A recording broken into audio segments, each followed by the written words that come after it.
To set the stage here, you might have seen this on South Park, and just fair warning, there is some violence here. You will now watch an orientation video featuring the Director of Homeland Security.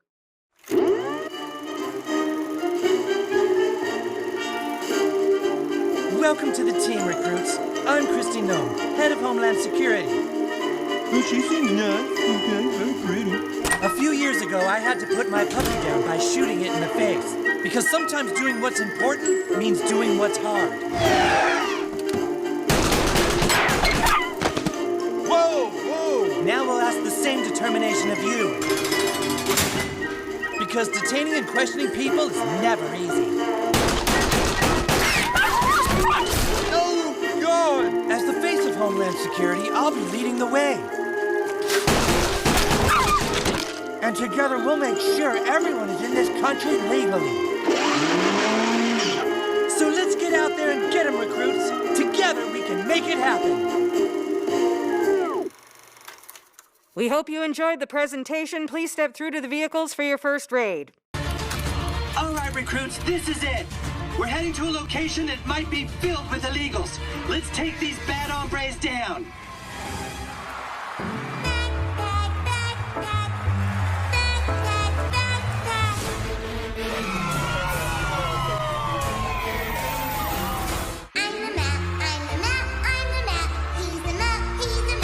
Freeze!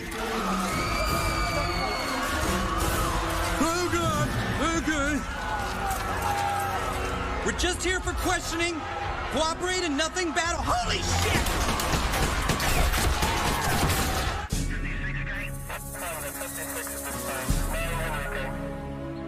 Look, I'm really sorry about this. It's just, I got a monthly nut, you know? I gotta make my nut. Did a good job in there, soldier. Okay, thank you, Captain. I know it's tough doing what's hard, but we could use more men like you in the side. Whoa! What the f? Your Botox, Miss Noem? Oh, yeah, fix me up, fix me up.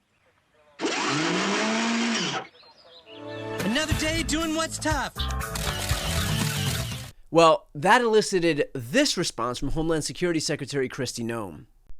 Yeah, it never ends, but it's so lazy to just constantly make fun of women for how they look. Only the liberals and the extremists do that. If they wanted to criticize my job, go ahead and do that, but clearly they can't. They just pick something petty like that.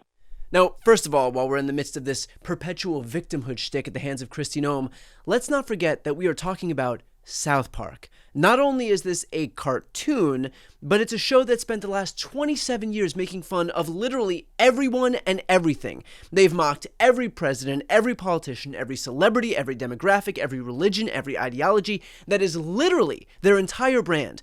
But suddenly, when they make fun of Kristi Noem, it's because liberals hate women? Give me a break. And by the way, let me remind everybody what Kristi Noem is most famous for. It's not her stellar governance of South Dakota. It's not her groundbreaking policy initiatives. It is the fact that she wrote a book where she bragged about shooting her 14-month-old puppy in the face because it was, quote, untrainable. She literally thought that story would make her look good. She put it in her book as a point of pride. So forgive me if I'm not exactly crying about South Park making fun of someone who thinks puppy murder is a campaign selling point. It wasn't Matt Stone or Trey Parker who introduced the idea of killing a puppy to the world. That was her. But here's what's really rich about Noem's response. She claims that only liberals and extremists make fun of women for how they look. Really, Kristi? Because I seem to remember your party spending the last 8 years attacking the looks of AOC, Nancy Pelosi, Hillary Clinton, Kamala Harris, and let's not forget Donald Trump himself, the leader of your party, literally mocking Carly Fiorina's face during the 2016 primary, saying this. Ms. Fiorina, I do want to ask you about this. In an interview last week in Rolling Stone magazine, Donald Trump said the following about you, quote, "Look at that face. Would anyone vote for that? Can you imagine that, the face of our next president?" Mr. Trump later said he was talking about your persona, not your appearance. Please feel free to respond what you think about his persona. You know, it's interesting to me. Mr. Trump said that he heard Mr. Bush very clearly and what Mr. Bush said. I think women all over this country heard very clearly what Mr. Trump said.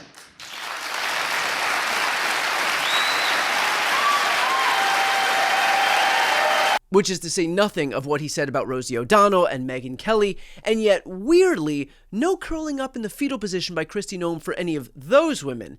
Guess it doesn't count when it's the God King who does it, huh? But here's the part that really gets me. Noem says if they wanted to criticize my job, go ahead and do that, but clearly they can't. Oh, we can't criticize your job performance? Let's test that theory. How about the fact that South Dakota has one of the highest rates of drunk driving deaths in the entire country under your leadership? How about your complete mishandling of COVID, where you actively discouraged mask wearing and social distancing, while your state had some of the worst per capita death rates in the entire country?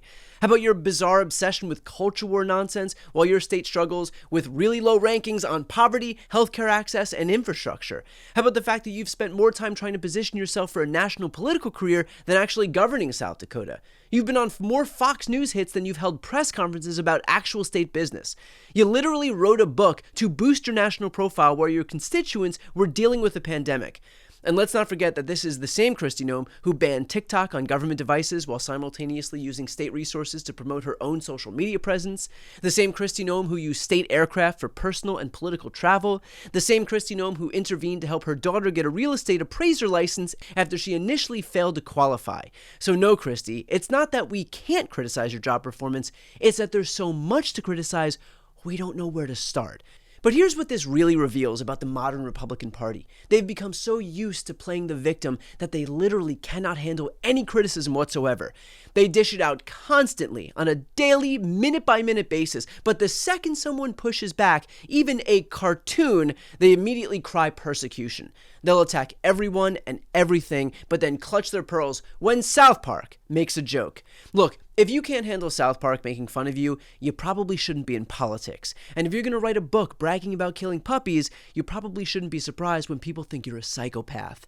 The bottom line is this. Kristi Noem's response tells us everything we need to know about her character. Instead of laughing it off or ignoring it like a normal person would do, she immediately jumped to playing the victim and making false claims about liberal sexism. South Park didn't attack Kristi Noem because she's a woman. They attacked her because she's ridiculous. And her response here proves exactly that. Before you go, if you enjoyed this content and you want to see more and support independent media, please subscribe to this channel. The subscribe button will be right here on the screen. But second, the reality is that we are now in a political environment where this administration can lean on any of the social media platforms to suppress certain voices if they don't like critical coverage.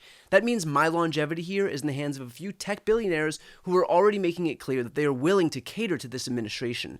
To that end, signing up for my newsletter is a way for me to reach you directly if that ever becomes necessary. I'll put the link right here on the screen as well, so please sign up. It's free, but there's also an option to do a paid subscription if you'd like to support me and my team. I really appreciate it. Thanks so much for watching.